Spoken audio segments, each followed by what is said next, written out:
Hi, several weeks ago I was talking to a friend on the phone and he just shared how he hadn't seen another person for 4 days. As a result, he had felt very isolated. Sadly, isolation is a word that's come into our vocabulary a lot because of COVID-19.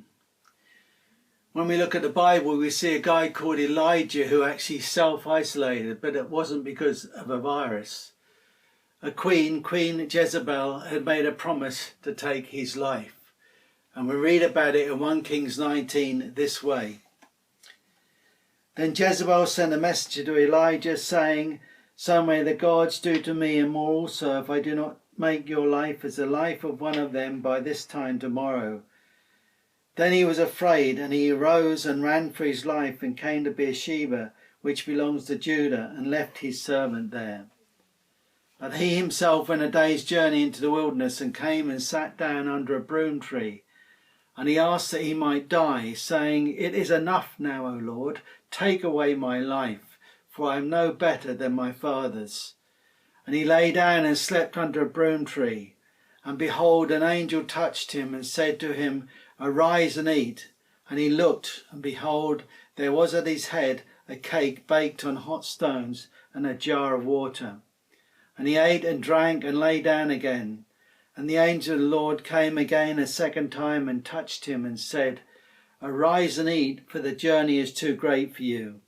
And he arose and ate and drank, and went in the strength of that food 40 days and 40 nights to Horeb, the mount of God.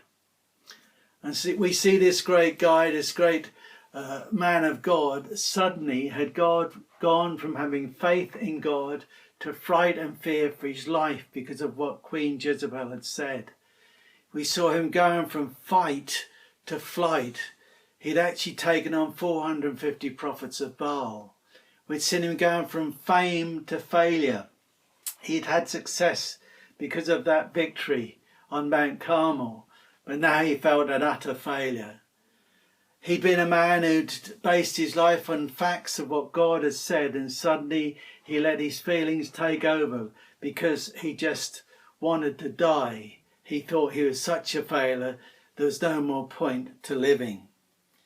But isn't it great that we see that God intervenes? First of all, he sends an angel to feed him, to allow him to sleep, to talk with him.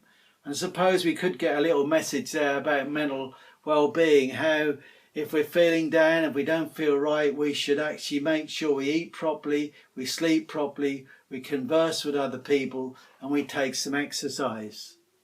At the end of his exercise, which was quite long, he ended up on Mount Horeb. And there he waited for God. There was incredible strong wind that tore the mountain apart. There was an earthquake, there was fire, but God doesn't speak in any of that. God turns up in an unexpected way. In the Bible it says there was a little whisper. He heard God in this quiet voice. I suppose there's another message there, isn't there, that often in life we look for God in the great sensational things, and God can turn up in those things. But here we see him turning up in a small, quiet voice, a whisper. I hope you know that experience in your isolation. God intervened in an unexpected way. That gives us hope. He talked with him. He reassured him. He did rebuke him gently, and he did ask him to reassess what he was doing. What are you doing here, Elijah?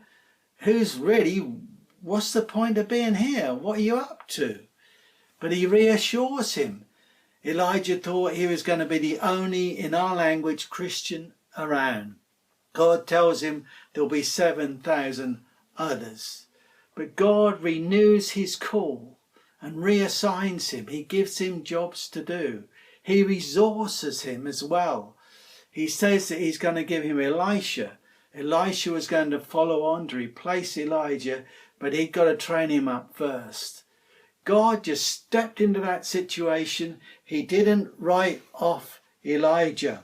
Elijah had written himself off, but God hadn't. And I think that gives us great hope.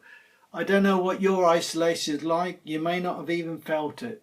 But can I just tell you that in the Psalms we read these tremendous words about God. Where can I go from your spirit? Where can I flee from your presence? If I go up to the heavens, you are there. If I make my bed in the depths, you are there. Isn't that incredible? There's nowhere we can go on this planet that God cannot reach. You may be feeling down at the moment, but God can penetrate that isolation. Why don't you reach out to him? Why don't you talk to him?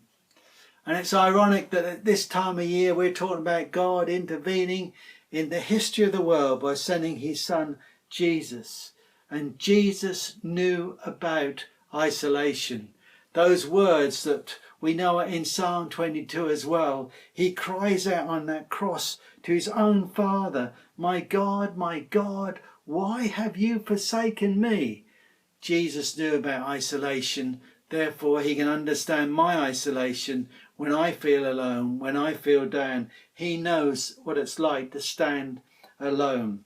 That should give us comfort. On the news this week, one of the newsreaders, after an item about Christmas lights, said, and we need light in our lives at the moment. Isn't it incredible that we could go through Christmas and miss the point that Jesus, the light of the world, came into the isolation of humanity to show that you and I, whatever our background, can have a relationship with his Father in heaven.